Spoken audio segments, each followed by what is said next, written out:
friends, I'm Abby, and today I'm starting a cozy reading vlog for this week of December. I plan on reading so many cozy books. I plan on taking you along with me while I cook dinners this week and just have a cozy weekend. I plan on reading 3 super cozy books and just having a nice cozy time. So let's talk about the books I'm planning on reading. I have 3 picked for this week that I'm hoping to finish. The first one is The House in the Cerulean Sea by TJ Klune. I'm sure you've all heard about this at this point, but it is an adult fantasy that reads like a middle grade. And it's going to be the story of Linus, who is kind of a social worker, and he goes and checks on magical orphanages, so orphanages for magical children, and makes sure that the children are safe, that the orphanage is safe, and that everything's running smoothly. And he's chosen for this special mission to go check on an orphanage that's super secretive because one of the children there is Lucifer, or the son of the devil. It also features a male-male romance, which I think is going to be so delightful in this adult fantasy that kind of reads like a middle grade. I think it'll be amazing. I can't wait to get into this. The other book that I'm thinking of reading this week is Once Upon a River by Diane Setterfield. This is a magical realism story. So there's a theme going on here of magic, and it's a story about a little girl who is brought into this inn at the edge of the River Thames on a midwinter's night, and she is dead. She comes back to life, and then the people in the inn spend their time in this book deciding whether it was magic or science that brought her back, what happened, and what they're going to do about it. And then the last book I'm hoping to pick up is Beasts of Extraordinary Circumstance by Ruth Emmy Lang. And this is another magical realism book that is about a young boy named Waylon Gray, and it kind of follows him through his life. He's born a little bit different, a little bit magical, and a little bit special. He can kind of control the weather. He saves a town from a tornado. He is raised by wolves. And then he saves this girl, Mary, when they are 11. And she kind of finds something special in him and wants to stay with him. And so she goes along with him on these adventures. It's split up into different stories, and I'm eager to see what those different stories are like and whether it follows a linear timeline. I think it's going to be perfect to read in the winter, even though I don't think it is wintry necessarily. I think that magical realism books like these, and of course a magic book that reads like a middle grade, I think that's very cozy. That's what I think of when I think of cozy books, are books that are like fantasy but are kind of special and like a little more slow and a little more, I don't know, centered, not necessarily a high fantasy or an epic fantasy, but something smaller and more concise. None of these are a series, so I think that they'll be perfect for this cozy week of reading. I just got home from work. It's Monday, and I'm tired. I don't know about anyone else, but it feels like it's been the longest year. I'm sure everyone feels that way. But I am tired, and so I'm probably going to curl up on the couch, make a tea, and maybe read a little bit, maybe watch a little TV. Brent will get home in about an hour, and we're just gonna have a great night in together.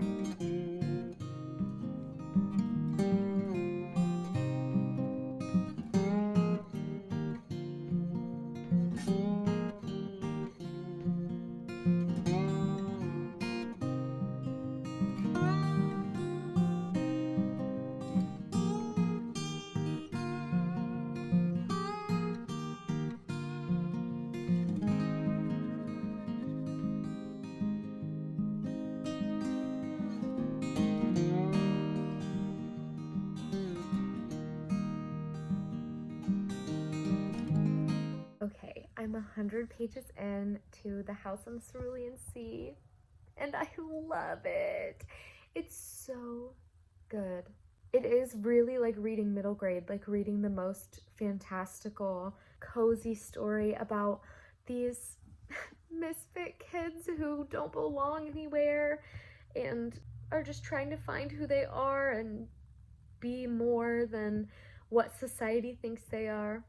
It's just so beautiful. And I love Linus as a character. He truly believes he's doing his best, but he has really just been doing his job. He hasn't been thinking about his own happiness or the happiness and the right placement for these kids that he's working with. He's following the rules for his job, but he's just not making sure that the kids are happy. He's just making sure they're safe. And so I think this is just so beautiful. I'm loving it so far. I'm flying through it. It's easy to read. It's fun to read. I've heard the audiobook is good, but has very like extreme voices. So I'm not using the audiobook, but if you are an audiobook user, I've heard that this one is great. So at page 100-ish, we've now met all of the kids. We've met Arthur. We know Linus pretty well. And I love these kids. They all are so different. They all have some different special magical thing about them. And I'm very much looking forward to experiencing more of these kids and more of their interaction with Linus, because I'm already loving all of them, so I can only imagine where we can go from here. I don't have much more to update you on, but I'm gonna get back to reading. The lighting here is terrible. I don't care. Hello. I'm exhausted. How are you? Honestly, I'm just popping by to talk about The House on the Cerulean Sea because it is the most cinnamon roll sweet, beautiful, cozy book that I have read in a long time. It's made me tear up a little bit. I've seen some other people talk about this as well, but I think if you work with kids in any capacity, this book will be extra meaningful to you because it's wrecking me a little bit.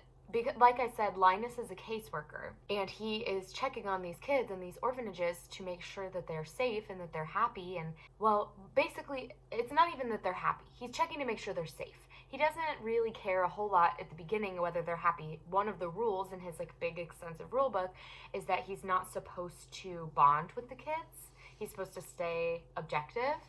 And he is at this special assignment, and he's, like, bonding with these kids and making attachments and seeing them as more than like part of this orphanage. And these kids are just absolutely sweet little misfits. Like, they are not traditional. They are not what society wants. They are on the outskirts of society. In fact, they don't even like mingle. They don't go to the town and see the people in the town because the people in the town hate them.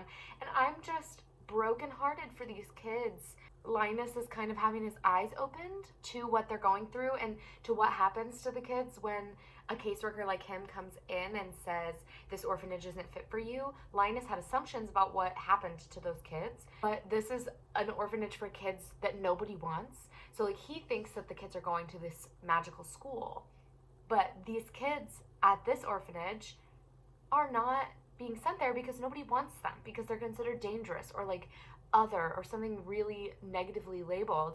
And I'm just loving it. It's made me tear up a couple times. I don't know. I don't really have anything else to say about it except I love Arthur's character. I love all the characters. There's not a single character in this that I don't like. But Arthur is this like mysterious man who has secrets. Like, he definitely has something like going on with him, but I don't know what it is. And I'm halfway through the book. I know that there's like some kind of secret plot. There's like a plot twist that's gonna happen.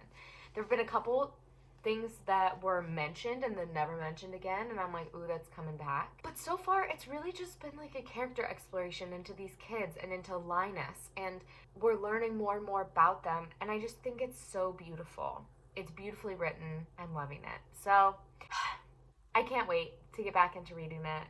I'm ready to settle in and read a little bit, relax a little bit. We'll see where the day takes us.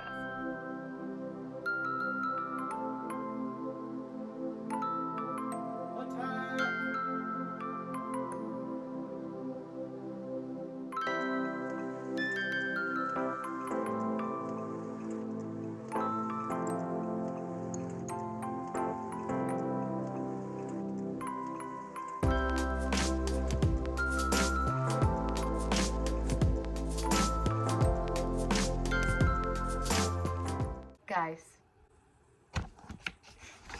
I finished The House on the Cerulean Sea. Did I read this entire book in like a day and a half? Yes. Was it worth the time I invested? 1,000%. This is a full 5 stars, a new all-time favorite. I'm sure at this point you've heard everyone and their mom talk about this book, or say that they are excited to read it, or say that it made them emotional. Same. This was perfect and sweet. It had a lot of underlying social commentary that I think is really important and was done in a gorgeous and perfectly integrated way, where it didn't feel like I was being preached at. It didn't feel attacking in any way. It really just was a commentary, and I felt like I learned and grew by reading this book. But there are some books that feel like a self-help book in a fiction. I don't think this is that. This is just a perfect, beautiful novel about a man finding his true home and finding where he belongs, and learning along the way that it's important to be the voice for people who are oppressed or who need someone to stand up for them, and that you can make a change just by being one person who stands up for them. You may not be able to change the world on your own, but you can be that one person, that starting movement. And I think that that was just absolutely beautiful in this. The romance in this was everything. The kids, every single character in this was perfection. I absolutely loved all of them, and I highly recommend this book. I mean, clearly, I didn't vlog a whole lot in between starting this book and finishing this book because I could not stop. I tried a couple times to stop and vlog my thoughts, and I would close the book, and then I would immediately open it back up and be like, you know what, I'll just read like one more chapter. Just one. And I did not stop until I reached the end. Wow. It was everything. I'm so happy I picked it up because it's definitely going to be in my top favorites of the year, like probably everyone else who has read this book this year. So now I have to decide what I'm going to read next. I think I'm going to go with Beasts of Extraordinary Circumstance as my next book that I pick up.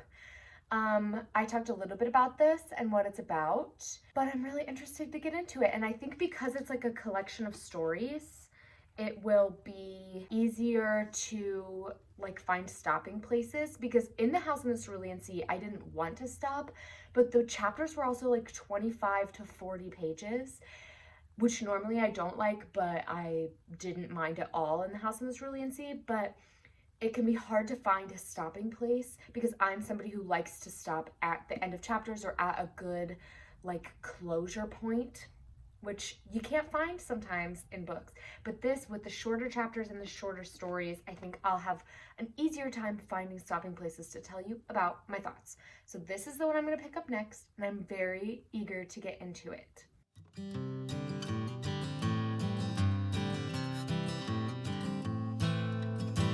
Hello, it's a new day, and I wanted to update you about my reading. So I started Beasts of Extraordinary Circumstance by Ruth Emily Lang, and I'm loving it. I saw this described as if your favorite childhood stories were told to you like as an adult, because this isn't a young adult or middle grade book, but it starts off feeling that way because it's so fantastical and it's full of so much magical realism, and an orphaned boy raised by wolves, he's controlling the weather, he has magical powers, there's a little like runt pig who has magical powers, or who Waylon thinks has magical powers. So there's so much magic and wholesomeness in at least the first 100 pages so far that it feels like reading a fairy tale. It feels like reading one of my favorite childhood stories. Like, the feeling I get while reading this is very similar to how I felt when I read Charlotte's Web for the first time, or Chronicles of Narnia. So if you like that kind of feeling, that nostalgic feeling, I think that you would really like this. I mean, I just started it. I'm only 100 or so pages in, but I did just finish the second story. And something I think is really cool about this book is that you're introduced at the very beginning. The character who's like telling the story, the narrator, at the very, very beginning, the first chapter, is Waylon. So you're introduced to him. But then all of these like stories that are happening throughout the book are being told by people who knew Waylon, not by Waylon himself. So they're being told by people who met him along the way, and their lives were changed by him, or people who think that he was this really weird child and they don't really know what to do with him. And each chapter, it sounds like that might get a little crazy, but each chapter or each section, so each book section, is really only so far 2 different perspectives in that story. So rather than hearing from every single person who was involved in his life at that point, you're hearing from 2 very influential people, or 2 people who are very impacted by his choices and by his actions, or just by meeting him. A lot of people's lives are changed because he is this very special child. And I'm just loving that form of storytelling where it's other people telling the story about Waylon, almost like he's this mythical creature. Whereas you see at the very beginning, this is who he is. You know who he is as an adult, or at least kind of what he's like. You only get a little snippet. But I absolutely love it so far. And I got the audiobook for this to listen along while I'm reading it. And I would highly recommend it. It has a full cast. Every different character has a different voice. It's fantastic. So each chapter, when it switches perspectives, you're switching the narrator voice, and I love it. Again, it adds that element of being read a fairy tale. I feel like watching a play. Like, that's kind of what reading this book feels like. I'm watching this play about a magical boy that lots of different people are telling me stories about. It's just so great so far. Very unique, unlike anything I've read before, and I don't want to put it down. So I'm going to keep reading, and I'll update you as I get further in. Quick update. I have finished the next story in Beasts of Extraordinary Circumstance, and that puts me at 200 pages, which is about halfway. It's a little over halfway through the book. And still, I'm loving it. There's a little romance happening now. You're following Waylon as he ages throughout his life. And so it has a pretty big age jump. It starts off when he's like 10, and then in the next one he's in like 7th grade, and then now in the story I just read he's like an adult. But even though he's popping into people's lives and out of people's lives, there are a couple of people who are holding on as a through line, and I think it's really sweet. In the most recent story, in the 2 most recent stories, we have seen kind of a character from his previous stories pop back in person, and I'm loving seeing that person come back. And we have met a couple really influential people in Waylon's life that I think are going to give us a lot of information as to why he ends up the way he does and why he becomes the person he does. I just think it's so sweet, and it really is giving me very fairy tale vibes, very like folklore, being told a bedtime story, but for adults. I'm loving it. And I think that I'm going to probably finish this one very quickly because I've been reading it so far very quickly. So loving it so far. Still would recommend. I'll let you know my thoughts as I continue. I think the time has come for an unboxing. My book of the month box has arrived. I'm so excited. I only ordered 1 book this month, so it's not going to be the most exciting unboxing, but I think that I'm going to love the book I chose. So let's see. Oh my goodness! There's a little surprise in here. Okay, I'm gonna open it all up before I show you. Okay, so first of all, I got my bookmark. I get one every month. I absolutely love it. They always say something different, and this one says "Mind if I cut in," and it has the little bookmark symbol. Love that. And then I'll show you the book I got and then the little surprise that came in my box. So the book I chose this month is This Close to Okay by Lisa Cross Smith. Look at this cover. It's absolutely stunning. I'm not going to say I only picked this because of the cover, but the cover definitely helped in making my choice because this is just everything. Even the back is beautiful. But this is a story about 2 people who kind of save each other's lives. So the woman in this book is Talia, and she finds a man whose name is Emmett on a bridge about to jump off and commit suicide, and Talia is a therapist, and so she kind of talks to him and invites him back to her house.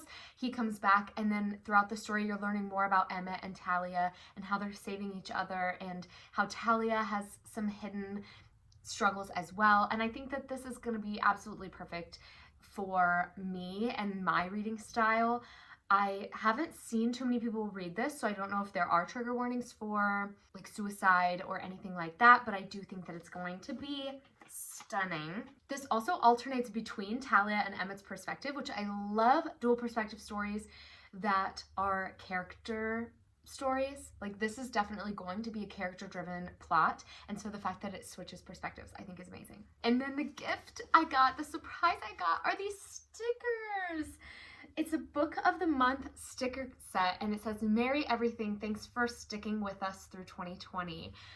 I'm so excited, and I'm absolutely going to be using these in my bullet journal. I might save them till next year and make a full theme about book of the month just so I could use these stickers. Oh my gosh, I love them.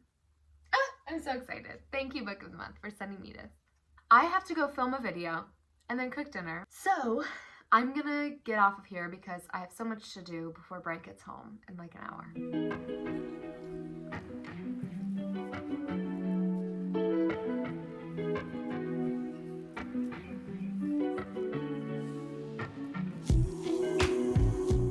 Give me the blues and the purple pink skies, the clues I didn't see.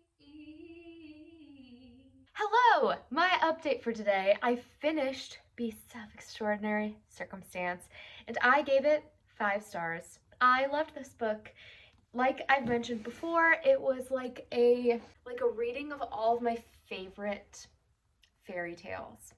And Waylon, without even telling his own story, and I think probably because he's not telling his own story, becomes this like mythical being to me. Like he seems so fantastical, even though really he kind of is just a normal guy that has like one magic thing that happens to him, but he feels so otherworldly and like such a cinnamon roll of a person that I just want to hold him and like make sure that everything's okay with him.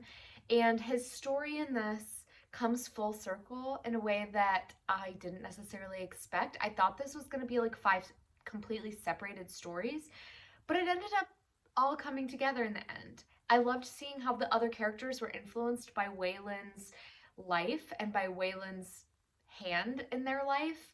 He played important parts in everyone's lives. I also loved the environmental aspect of this. The environment plays a huge part, and it isn't hit upon strongly, but I loved Waylon's hand in kind of the environmental factors of this. I absolutely loved kind of seeing the characters come back at the end that you already formed a connection with.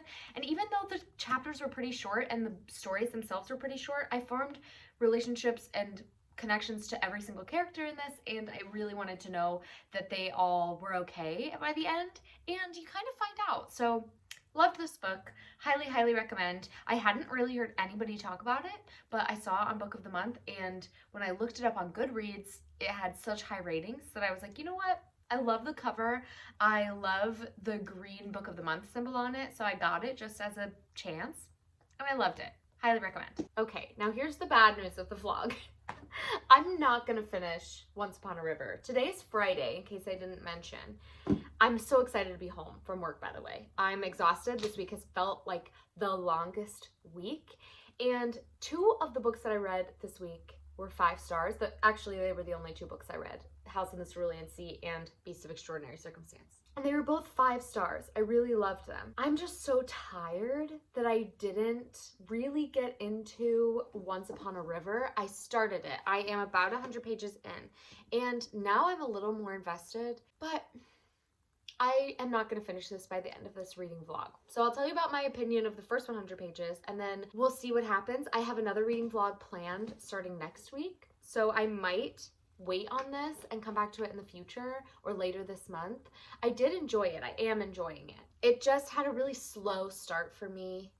It is much of a slower magical realism story. It was more of a historical romance or historical fiction than I thought. I didn't realize it was going to be so real life. I thought it would be more like magical. It does feel like being told a fairy tale. It feels like I cuddled up by a fire and kept warm in this little inn that this book takes place in. It's an inn known for their storytelling, but right now there's so many different characters, so many different things going on that I just am not super connected to it, and it is my birthday weekend. So tonight I am having a movie night with Brent, and we're gonna get some dinner delivered to the house. So I'm not planning on picking this up and reading it this weekend. That brings me to my final point.